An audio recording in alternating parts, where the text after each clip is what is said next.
Good morning, everyone. I'm Jonathan Eyal from the Royal United Services Institute, and good morning to our hundreds of people watching online. This event has been billed as a hybrid event, the new invention of our age, which means that there's a handful of people in the audience and hundreds of you online. I hope you will keep the questions coming in the questions and answers period. At the end of this week, we will commemorate 20 years since the 9/11 events. Seminal events. I don't think anyone doubts their significance, although there may be a lot of doubts about the subsequent policies that were pursued.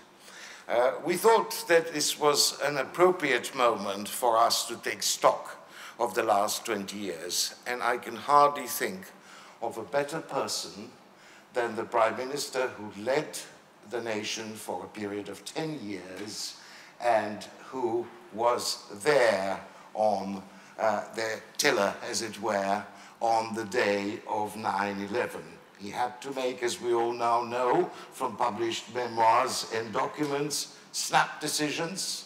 He knew that there were consequential decisions. He knew that they had to be taken. All the sort of points that we don't mention now with the benefit of hindsight when we talk about how we responded. I hardly need to introduce Tony Blair to this audience, or indeed to anyone. His record speaks for himself. I just would like to say a personal note from our institute. I remember very well the day he came to address us in 1999, just as our troops were about to go into action in Kosovo. And it's worth looking at that speech again. It's worth watching that speech again to see that what we were talking to is a person who had a very personal commitment to multinational obligations and to the human considerations in Britain's security and foreign policy.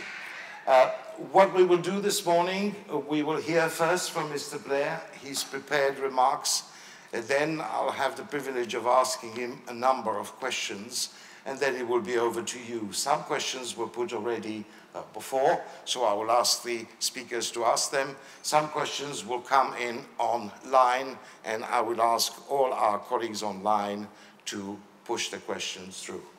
Ladies and gentlemen, Tony Blair.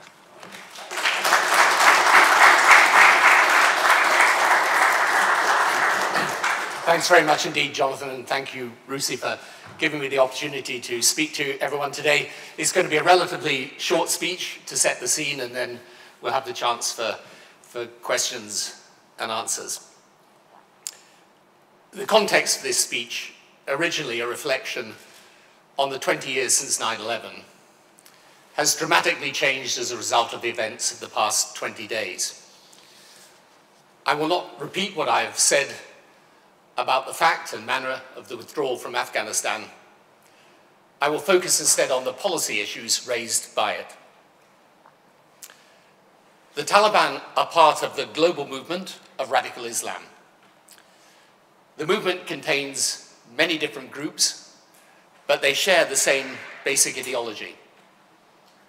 In simple terms, this holds that there is only one true faith, only one true view of that faith, and that society, politics, and culture should be governed only by that view.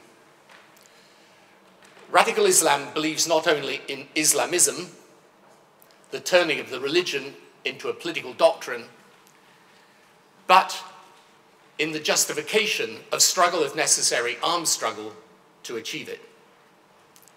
Other Islamists agree with the ends but eschew violence, but the ideology itself is in inevitable conflict with open, modern, culturally tolerant societies.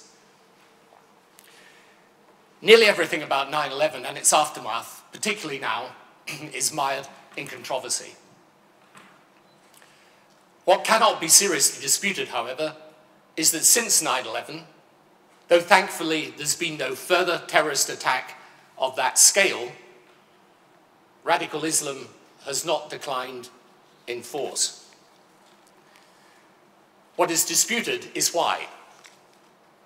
Is radical Islam a coherent ideology which represents a first-order threat to our security? Or are we facing, despite some common themes, a series of disconnected security challenges, each of which require handling on its own terms based on local circumstances?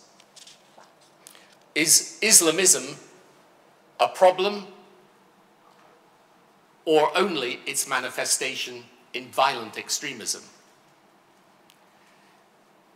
Is it akin, as I say, to revolutionary communism and must be countered by a combination of security and ideological measures over the long term?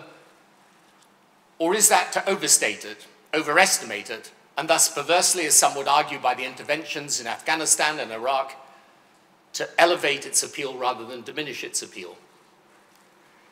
This is a fundamental strategic question, and it needs a clear answer.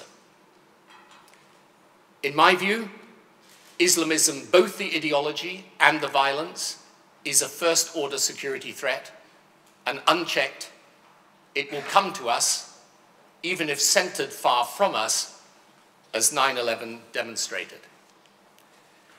The analysis published recently by Dr. El-Badawi from my institute shows how the roots of Islamism stretch back over many decades, grew in strength long before 9/11, and it examines the links between the ideology and the violence.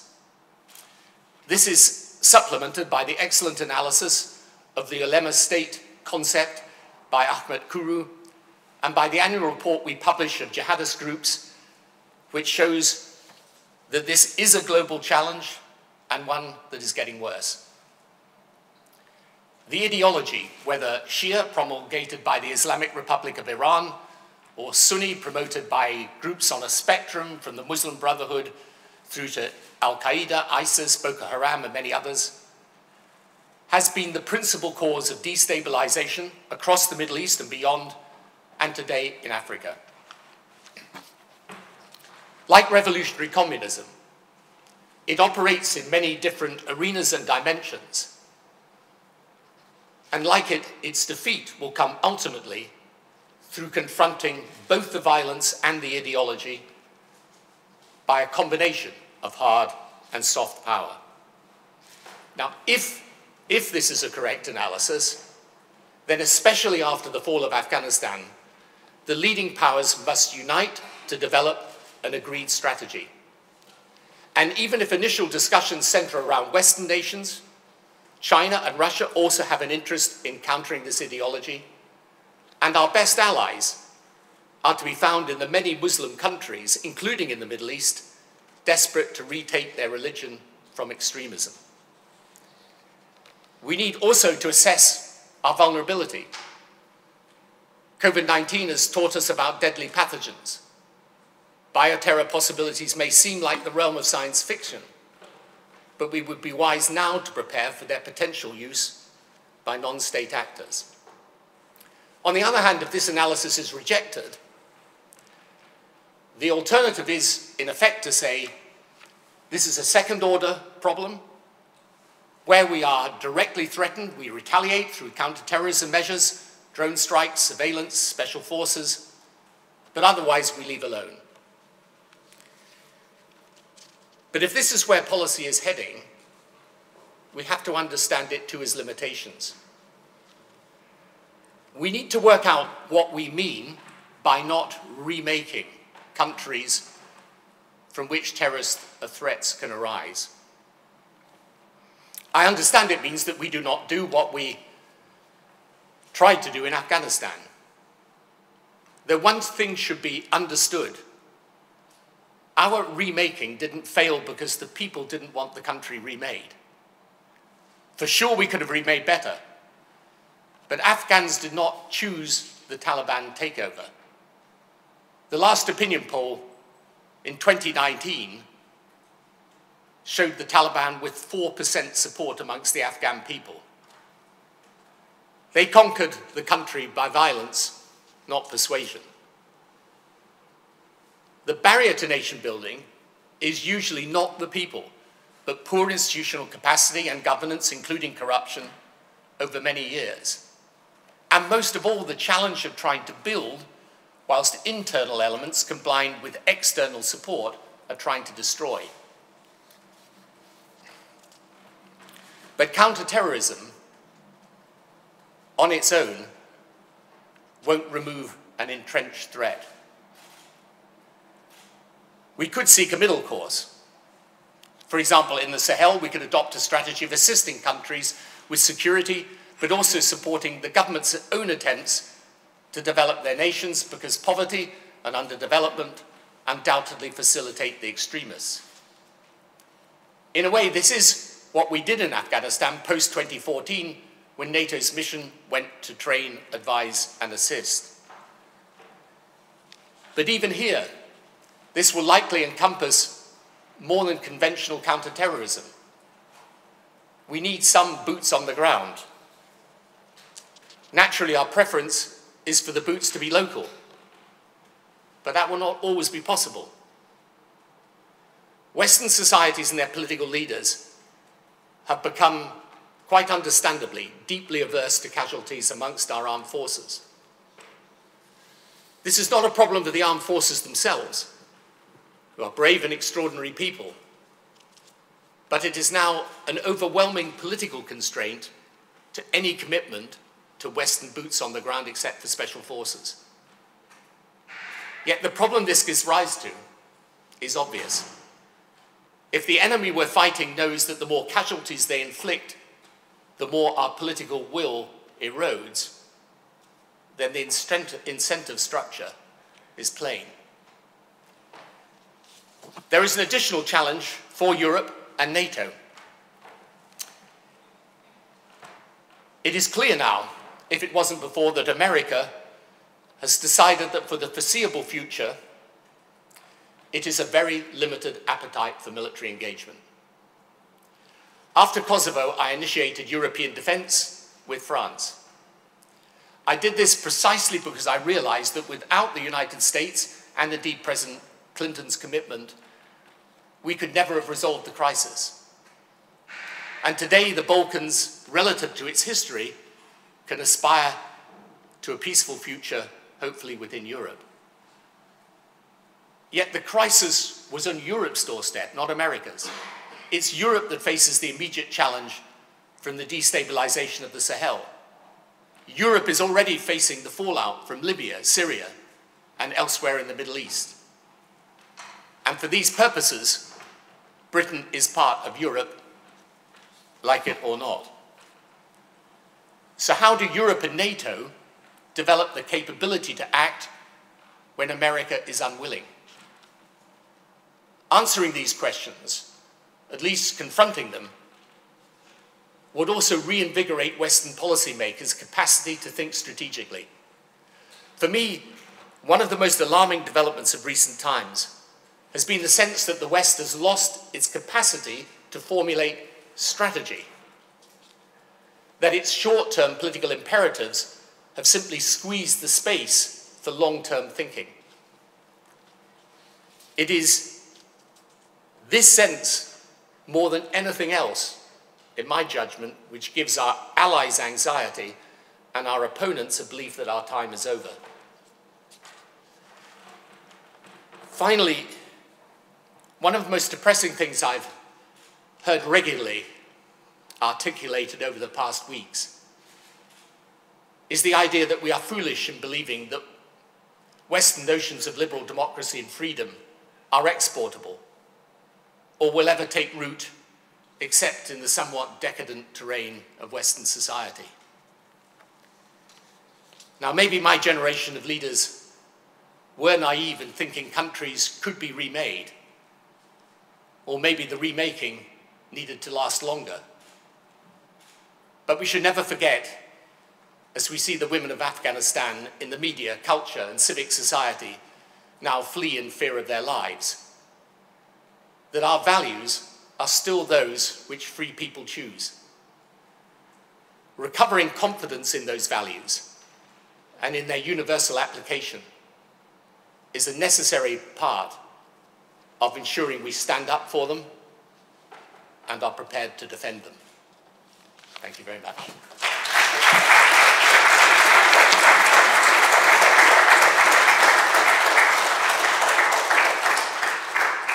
Mr. Blair, thank you very much for your presentation. And I should say, for the benefit of journalists or people listening, that both the presentation and the discussion are on the record, so they could be quoted in any shape or form that is required. Mr. Blair, let me just start with a bit that you took as granted, namely your criticism about how we handled the withdrawal from Afghanistan over the last few weeks. You mentioned it at the beginning of your speech by saying, my views are known. You used a rather strong, sometimes one could argue even a bit spicy terminology in terms of criticizing the concept of the forever wars. Unpack it for us. Tell us, why do you think that the concept is unhelpful or indeed harmful, as you suggested, to the debate on security questions? I mean, the term or the phrase ending forever wars has been used by politicians of all political stripes, particularly in the United States. And let me say right at the very beginning, I have a deep respect for President Biden. I admire him and like him, and I agree with many of the things that he's trying to do. But not simply those in the Democrat Party, but those in the Republican Party who use this phrase. I think it is a deeply mistaken phrase, because, number one, we haven't ended this war. We've ended our participation in it. Different concept. Number two, it's not forever. 20 years for a lot of the groups we're fighting, 20 years for them is not a long time. And, if you take the revolution communism analogy, we stayed with that for 60, 70 years or more. But finally, the rhythm of what we were doing post-2014 and saying by the end of 2019 was obviously completely different from what we were doing in the 2005, 2006, 2007, and in the years after the big problems arose in Afghanistan.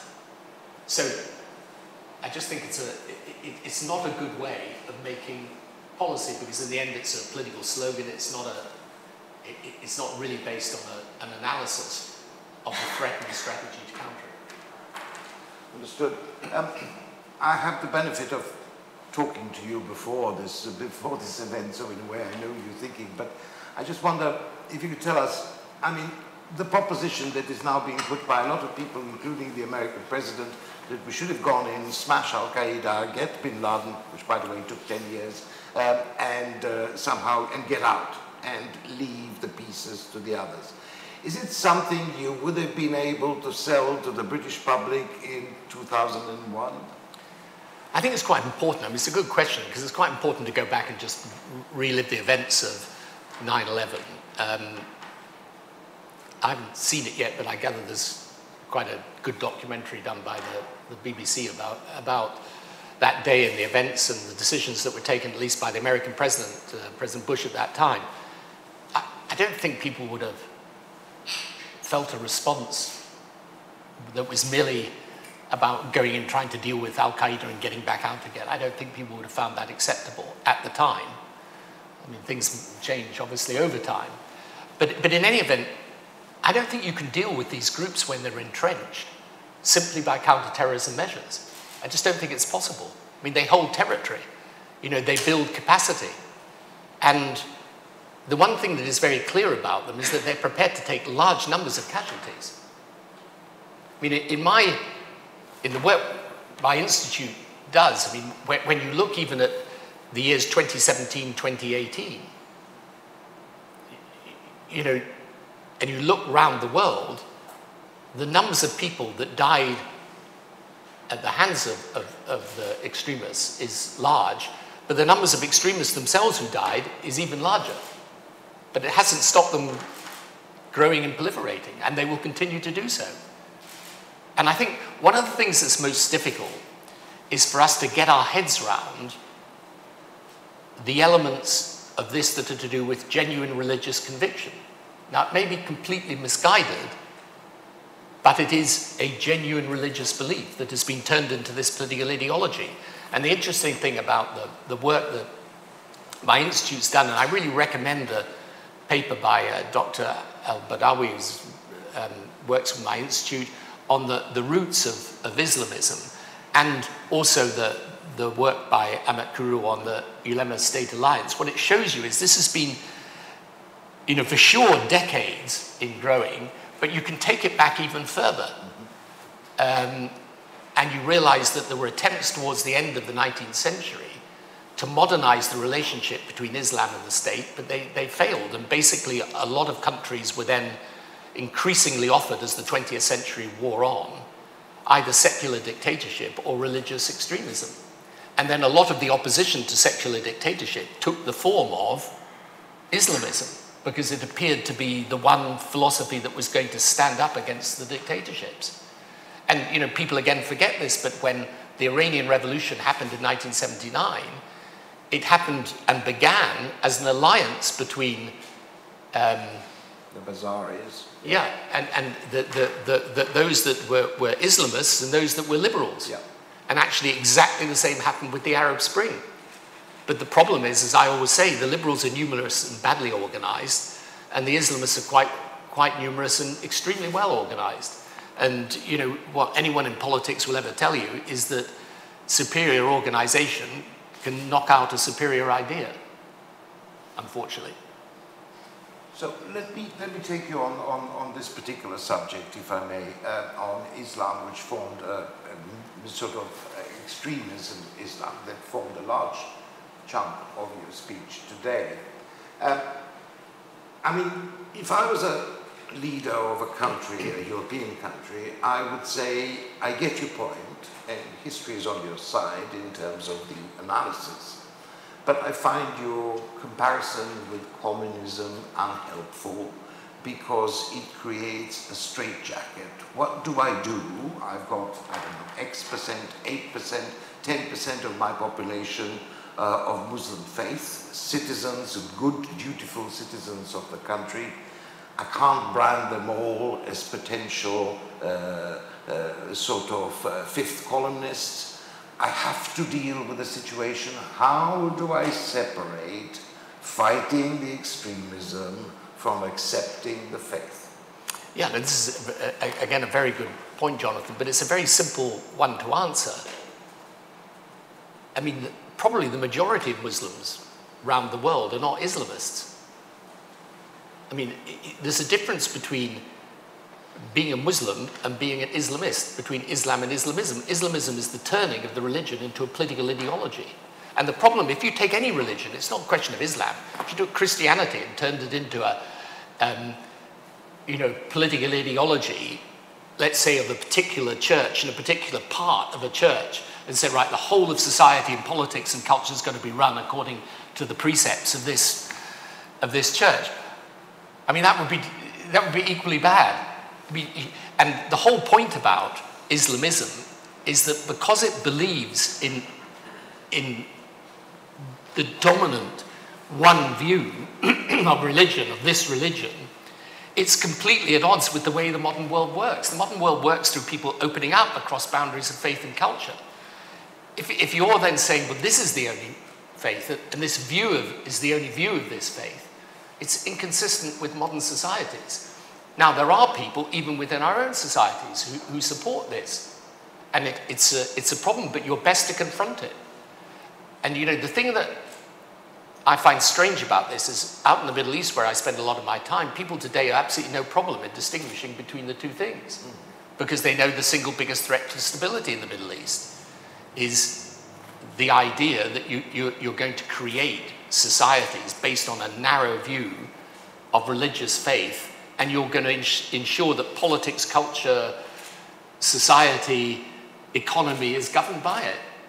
And so, you know, I think this is a fundamental question, and it's got to be resolved strategically, because I think the other thing that is also very important is that the question I raised at the outset is, I think, the question, is this a first-order threat or a second-order threat?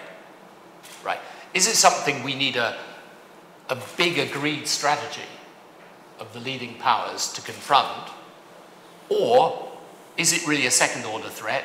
Look, it's not our business unless it comes to our shores. You know, let's not provoke it by going after it. Counter-terrorism, but that's it. Right. My only point is, if that's where we're going, we should decide it as a matter of strategy. We shouldn't tumble into it because the alternatives or what's happened in Afghanistan simply lead us to that conclusion. It's because it's a big decision. It means that you reposition a lot of your analysis of the world.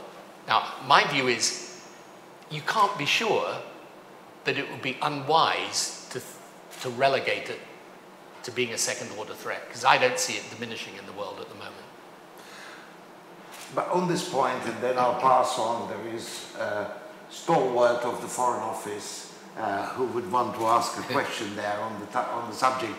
I think it's on the subject. But just to press you one bit on this question, what would you say to politicians in office today who would say that the comparison between the challenge or the threat of Islamic fundamentalism and communist ideology is not very helpful because it construes a sort of a siege mentality? It could lead to a sort of self-fulfilling prophecy, to use the cliche of us inviting more alienation and therefore more problems. Yeah, so this is the big dilemma. If you put it out on the table and debate it, do you cause more trouble than if you simply say, okay, we're going to leave it to the side? My view is you're always better to be open about these things. And it's a debate that goes on within Islam. You know, that's the fault, is to believe that this is a debate that people have within the West, but they're not having it in Muslim countries. All over the Middle East they're having it, with varying degrees of openness, I agree. But, you know, look, when I look at the Middle East today, and I see the activities of the Islamic Republic of Iran, I think that is a destabilizing force all over the Middle East. Now, is that destabilizing force linked to the ideology? I think it makes no sense at all to pretend it isn't, because it obviously is. So I think, you know, but I agree with you, it's a big question. My point is, let's debate it honestly and flush it all out, because I think otherwise you're left in a situation where you're going to end up by default with a policy you haven't really strategically decided. You've just kind of tumbled into, which is always a dangerous thing to do. Thank you. Let's try to bring in some of the audience. Please introduce yourself and wait for the microphone. So William Petty, former ambassador to Afghanistan and Iraq. Good to see you, Prime Minister. Good to see you. I accept your thesis that radical Islamism is a fundamental first-order threat akin to revolutionary communism. My question relates to the specifics of Afghanistan. If that is the case, do we look at the Taliban as part of that global revolutionary Islam, or do we accept a nuance that they might be a nationalist version of it and don't quite have the global ambitions that Daesh or Al-Qaeda or other groups would have? And if we can live with that nationalist version of it, what do you think about engagement with the Taliban? Going back to your point about what's our strategy, what are our strategic objectives? And it strikes me the ones in Afghanistan are, we want to avoid a humanitarian crisis that leads to a refugee crisis, that leads to state collapse, that leads to the sort of failed state in which people who have ambitions beyond their borders threaten others regionally and internationally. do we try a policy of engagement with them to avoid those consequences, because they will happen if they don't? So it reminds me of the revolutionary communist analogy. Where would we be if we'd engaged with Castro in Cuba as a unique country rather than as part of global communism? Is Afghanistan a similar analogy? Oh, you could look at Tito, I guess, in Yugoslavia in a way. So I distinguish between the strategy and the tactics. Tactically, you may well have to engage, because that's the reality you're faced with, although you should engage on very clear terms and with some leverage to hold them to account. But I think we've got to be very clear that the ideology they subscribe to is still their ideology. And therefore, and it's an ideology that the people have not chosen to live by. So I'm not, I think in realpolitik, there are going to be a lot of situations, and this is one of them, in which you have to work out what the best way to proceed is for the people in Afghanistan, you know, and for ourselves and our own security. And you know, I don't rule out at all engagement with the Taliban. I'm in favor of engaging with people. I'm just always in favor of engaging from a position of clarity and strength. And I think that, you know, that's where we need to be. But I think one of the risks of this is that we've always got to be mindful of the fact that sometimes we think these groups are opposed to each other, and sometimes they are, but at a certain point they come together and are ideologically coherent. And that's why, you know, we always thought in Iraq it would be impossible for the Iranians to coordinate with Al-Qaeda, but in the end it wasn't when they needed to.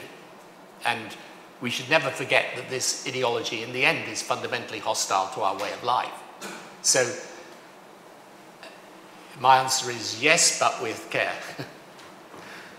And as if by magic, we've got Sir John Jenkins, who is another old hand in the Middle East, who actually wrote recently poo-pooing the idea of the reformist Taliban versus the hardline Taliban in terms of future engagement. Sir John. Thanks, Jonathan. I won't argue with William on this matter. I'm a former British diplomat, ambassador to various countries, Saudi Arabia, Iraq, Syria, Libya, other places where certain experiments were tried. The question I wanted to ask, and I thought your speech was great, by the way, relates to domestic politics and what we do about this. Because the issue identified is an issue that isn't just confined to this country. You see it in France, you see it in Germany, you see it in the Netherlands, you see it in Scandinavia and so forth. It's wide. This challenge to what briefly one might call the contemporary liberal state order. I mean, you know, there are complications with that term, but I mean, basically and we debated this a lot at the time when I was writing the Muslim Brotherhood Review about what exactly domestic policy, how domestic policy should reflect the understanding of this challenge. And there was a lot of talk about British values. This is something, of course, that has come through into Prevent. The Prevent strategy talks about defending British values. I remember saying to David Cameron at the time, I don't like this term because values change. When you consider values, you can think about values, the things we believed 30 years ago, not necessarily the things we believe today. But I said there's at least one country, and maybe two in Europe, who have dealt with this in a different way, and those two countries are Germany and Austria. And they've dealt with it because they wrote constitutions, post-war constitutions, the German Grundgesetz, which was written by a panel of German jurists just after the war, actually says at the beginning, it says, we believe in certain fundamental and universal rights. It's a Kantian constitution. And it specifies what those rights are. It then set up a domestic intelligence agency, the Bundesamt für Verfassungsschutz, which is the federal agency for the protection of the constitution, which publishes its annual report and will say that Islamisms of various sorts are enemies of the constitution. This is a term they use. They are Verfassungsfeinde or Verfassungsfeindlich. For various reasons, that hasn't been possible in this country. And I understand that. I mean, there is a constitution in this country, but it's a constitution that goes back to the 17th century and it consists of various laws. But it does mean that we are disabled, it seems to me, when we want to talk about the threat that ideologies of this sort pose. Because essentially these ideologies are what we would have called at one point seditious, although I don't think the Sedition Act has been used since 1905. You can do this in Germany because you have the constitution and it says what it is to be a member of this political community. We do not have this here. What do we do about it? Yeah, I mean, I think it's easier to specify when you have a constitution that's written. On the other hand, I would say that most people would accept in the UK that even if not written in a constitution, there are certain conventional rights that we take for granted that form the fundamental basis of our society. And Islamism is inconsistent with that. I think the limiting political factor here and in America is that parts of the right have become isolationist and potentially anti-Islam, and parts of the left regard criticism of Islamism as Islamophobic. And what that does is one of my theories of modern Western politics is the absence of a strong center is creating a situation in which short-term politics within the mainstream political parties really dominates thinking and pulls policy in bad directions, which is why this ending the forever wars was both a theme of certain Democrats and certain Republicans. So I think it just needs, one of the reasons I did this today, it's not that you don't get a huge amount of blowback about it, because you do whenever you say these things, but it's a lot easier to put it on the table and then discuss it and force people to confront the fact that Islam and Islamism are two separate things. And this is very, very necessary, because otherwise I think Western politics will get bitterly divided between the left, the parts of which consciously or unconsciously are now actually in alliance with Islamism, and parts of the right who want to take Islamism as meaning this is Islam, and therefore policies that are anti-Muslim are policies that are justified. And that space in the middle, which is where I think we should occupy, is not articulated. So this is what I think we've got to do. And even if we don't have a written constitution, we can still articulate that case very strongly as to why the values that I'm talking about are actually the basis of our societies. But it's a lot easier if you've got a politics that isn't so partisan and divided, that at least this notion is held in common. The gentleman in the front, but let's make it very quick. Yes, my name is Roy Yacovi. I'm an analyst in Afghanistan. On the 7th of October 2001, I was a child refugee working at a construction site in Iran, as it happens on the birthplace of Ayatollah Rafsanjani. And I heard a tractor driver stand by and say, "Afghan boy, the Americans have just attacked Afghanistan." And I fell onto my knees, being a tortured 12-year-old fleeing Afghanistan. Ever since then, I'd never imagined that one day I'd be, ended up here. I thought I'd go back to my village. Ever since then, I've watched the jubilation and tragedy of the Afghan people and lost friends and relatives there. But over the past week, what I've noticed is our understanding of Afghanistan is very superficial. We don't understand the deeply blooded complexities of Afghanistan as a country, its divided society, historically, culturally, linguistically. But we also don't have a very good understanding of the Taliban itself. We don't understand the constituent part of the Taliban. But we're already beginning to see signs of fracture within the group. And the regional players are going to play different parts in different ways. Afghanistan is going to remain both, political, humanitarian and security threat to the West. What are we going to do about it? We've lost the cohesion to deal with it, and are we ready for the very potentially far deadlier conflict that's going to, await the Afghan people with all different actors involved? Yeah, I think it's a very good question. I mean, look, I think this is why I think at the very least what we should do, I suggested that we, the leading powers should hold a conference at which you decide at least on an agreed approach. Because obviously we've lost our position there. And I completely agree with you, by the way, that some of these, you know, and I've been guilty of this myself. I mean, it's possible to have a far too simplistic understanding of the country, its people, the different elements, the different tribes, and so on. But I think,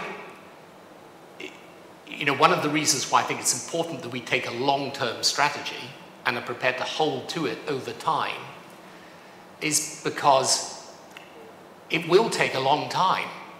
But, you know, the fact is, if you go back half a century, Afghanistan had a chance to develop as a very decent country.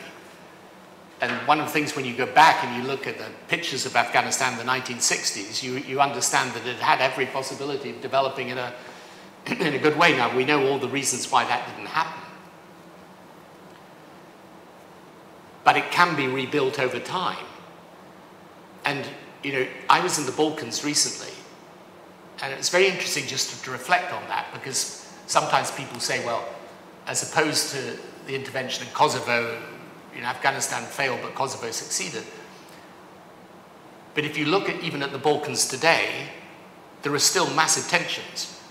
There are still a lot of problems. I think it's going to take quite a long time to overcome those problems, but the framework that's been established is one that is allowing those countries to develop. So you go to Serbia or Albania today, and they're a world away from where they were. Now, does that mean the Balkans has resolved all its problems? Absolutely not. But the absence of terrorism and the absence of a fundamental security threat allowed, however imperfectly, those countries to make progress. And the question, therefore, for us is, how do we engage now in circumstances where we've sent a pretty clear signal that the military engagement is not something we're prepared to do?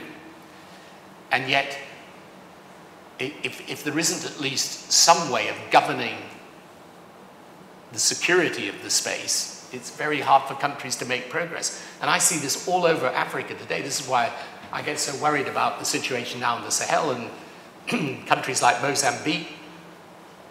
I mean, these are countries that have now got a serious problem because they can't, you know, people say, well, the answer, for example, in Cabo Delgado in Mozambique is to do development and reduction of poverty. And I say, that's fine.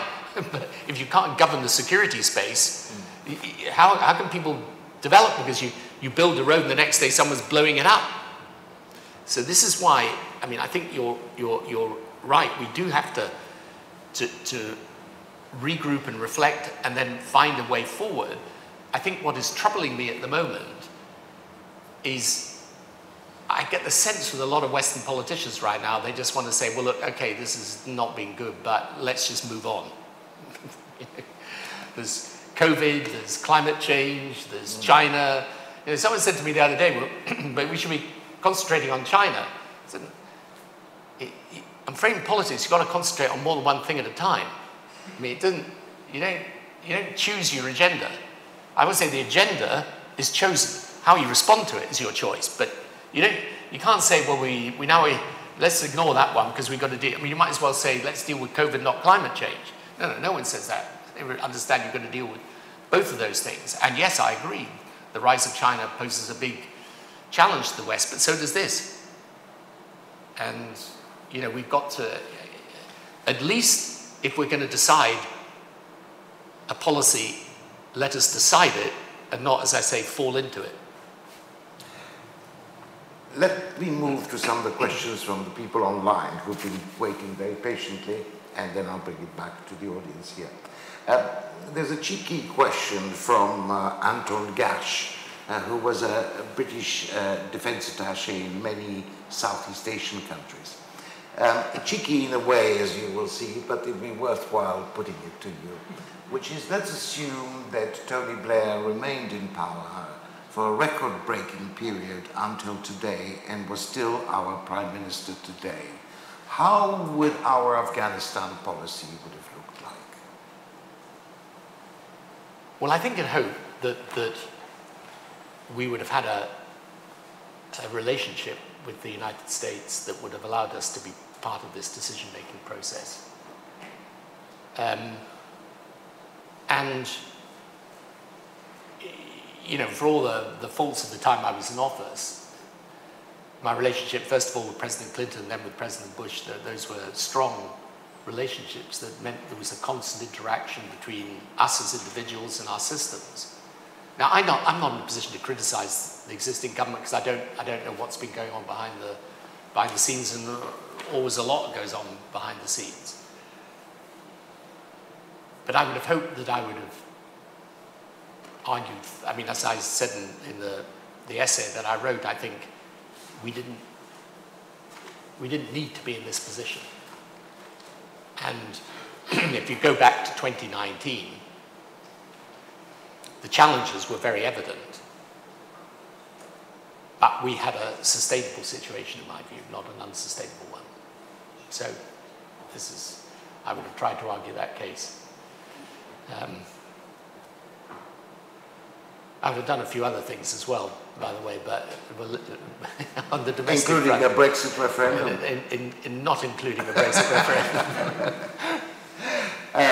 Okay, which quite neatly leads us to slightly broader perspectives of the UK today, 20 years after 9/11.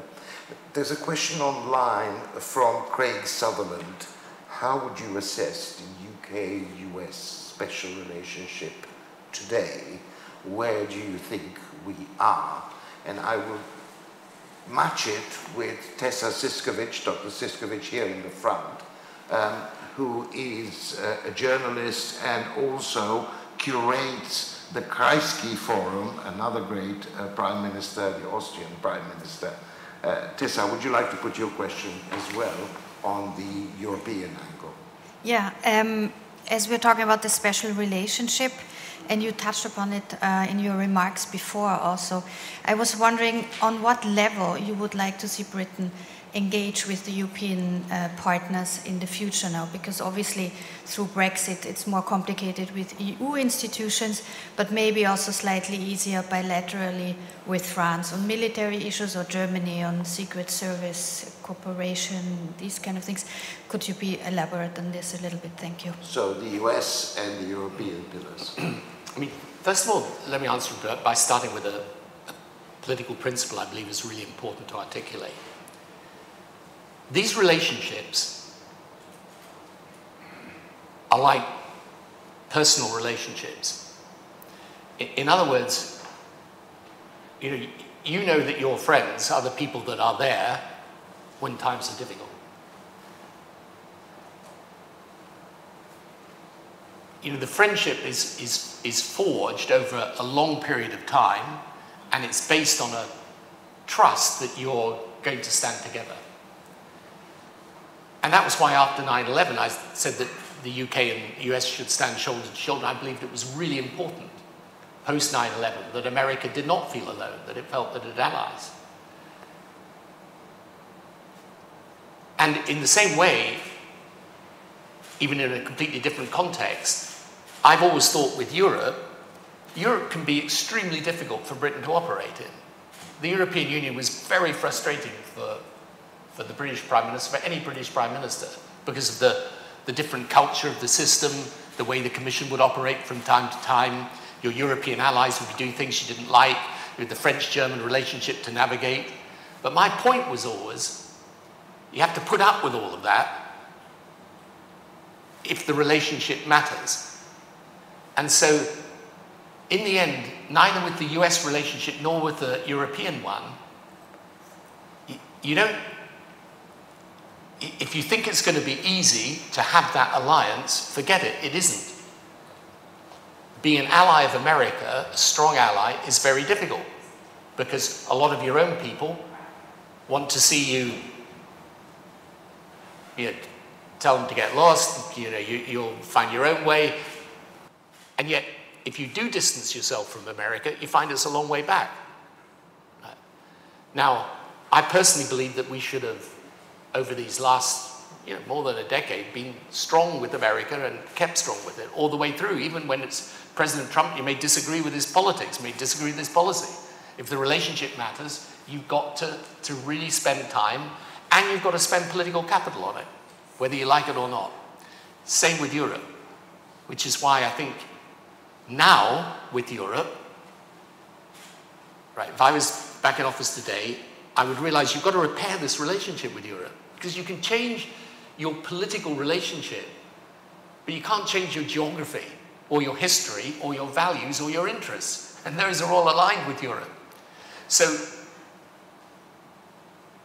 I think European defense, within the context of NATO, you don't want to do it aimed at NATO, but I think a serious discussion between Britain and its European neighbours as to what we now do in circumstances where I think it is being signalled across the spectrum of American politics that for the foreseeable future, they're going to look after their own interests, but in a quite narrowly defined way. Britain's got to decide what it does.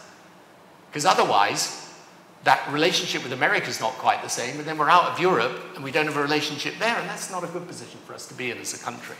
So my view is that now is a moment to reach out, and you'll have new leadership in Germany. Go through the French election. Let's assume for the moment that President Macron is re-elected there. You know, that's going to be an opportunity to rebuild some relationships in Europe around something that's a big strategic interest of ours, and we should have the political capacity and imagination to seize that opportunity. Would you want to do it bilaterally or multilaterally? Because there is on offer, of course, what you have started in a big way, the relationship with France on security questions. There is a very thick relationship with Germany. You could argue there's a number of other countries, but not with the European Union as a whole. Or do you want to go into the European Union and then all the theological arguments about NATO, EU, etc., which you are very familiar with? Yeah, that's a good point, but then you've got to navigate it with care. But I think you can navigate it with care. I mean, you may start with the bilateral relationship with France, for example, and build out from there. And this is something where you need those who are expert both in the military and security field to advise you and to set out a plan. But if you just take the Sahel, which my institute works in and which I am, become increasingly obsessed by over these last years, because I think it does represent a future security threat for Europe, including the UK. We don't at the moment have the capacity to help those countries govern their space or get on their feet. And France has been left with its mission there, but I think they are now going to withdraw from that, or at least cut it back substantially. And Afghanistan doesn't make it any easier for President Macron to hold there. So are we just going to let this situation fester until finally we get waves of extremism and migration coming from there, or are we going to try and deal with it? I think building the capacity in cooperation, you're not going to end up with some European army, but in cooperation, countries working together, making sure that they pool their assets effectively. This seems to be, I would take a long, hard look at that at least. Okay. I think we've got time for two questions from the online. The first one is from Sir Harold Walker, an old Middle Eastern hand, again, who's asking, I think, the question that preoccupies you, I know, a lot. How can politicians answer your call of sitting seriously and discussing these security challenges when it's 24/7 TV media, when you're constantly under the pressure of social media, when you're constantly forced into making statements about, I don't know, a car crash on the M40, and how are you able to gather your thoughts, lock yourself up, and come up with the intellectual product that you were calling for? So I think there is a paradox in modern politics, which is that the public, at one and the same time, they're consumers of social media, and social media drives a lot of the political discourse. But at the same time as all of that is happening, they're also very distrustful of it and actually want their leaders to be able to stand out against it. So, you know, I think that people know that you do need to take long-term, clear strategic decisions. The loudest voices often mitigate against that. But I think the public, in the end, would prefer leadership. That's my, maybe I'm wrong, but that's what I think. In any event, it's worth offering it. And, you know, it comes back to what I often say about the center ground of politics. You know, a lot of people say the center ground of politics has disappeared in recent years. And I always say you've got to work out whether this is a supply problem or a demand problem. And my view is it's essentially a supply problem. It's that political parties, partly through social media, have become much more shrill and partisan, but actually the public's never much shifted. And, you know, if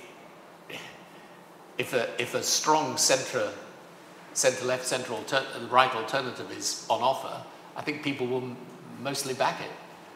So I think the best thing for politicians to realise is that in the end, you know, the public will respond to leadership, because this paradoxical attitude towards media, social media, the pressure of events, they kind of both participate in it, but also distrust it. And it's the distrusting part of it you need to appeal to. And I think the final question is an introspective one, which you must have had about 1,000 times. It comes from Gideon Coolin, and it is, what is the single event or action that you have taken during your premiership of which you're most proud of? Which I'm most proud of? It's always difficult to answer that, because you could take a particular event like the Northern Ireland Peace Agreement, or you could take a policy over time like school reform. I would say that the thing that I am most proud of, and I sometimes say that one of the ironies of politics is that you begin at your most popular and least capable, and you end at your least popular and most capable. And I think by the end of my time, I was taking decisions pretty much with the short-term politics taken out of it, and realizing you had to do things for the long term. So in foreign policy, by the end, I was very clear: you keep the relationship with America strong, you are their strongest ally, you're at the center of Europe, and whatever the difficulties and strains, you've got to keep there, and you build through the International Development Department and our budget for overseas aid, you build an extraordinary soft power component to how Britain presents itself. And when we won that Olympic bid in 2005 to bring the Olympics to the UK, I took that maybe wrongly, but I took that as some endorsement of the fact that Britain really counted. Thank you. That was really very interesting. You referred a number of times, and I failed to do so, so I'll do it now, to your institute, the Institute for Global Change, and to its enormously good output. I'm glad to see some people from the Institute here. I would recommend to all those who read the material to look very carefully at the output. I consume it regularly, and I find it extremely enlightening. And on a personal note, I must say, I remember, again, I come back to what I said at the beginning of your speech at the Institute in 1999. Sounds a long time ago, different world. And your commitment to a policy of engagement, including the use of military force as a force for good, as we used to say at that time. And it's sort of the cycle closed. I was just trying to remember this morning, the cycle closed One of the youngest members of staff that we recruited now is the son of Kosovo refugees who said unashamedly that he owes his existence to you. So in many respects, you know, there is a personal touch to this that touches us. Mr. Blair, thank you very much for your presentation, and thanks to the very large audience for taking part. Thank you.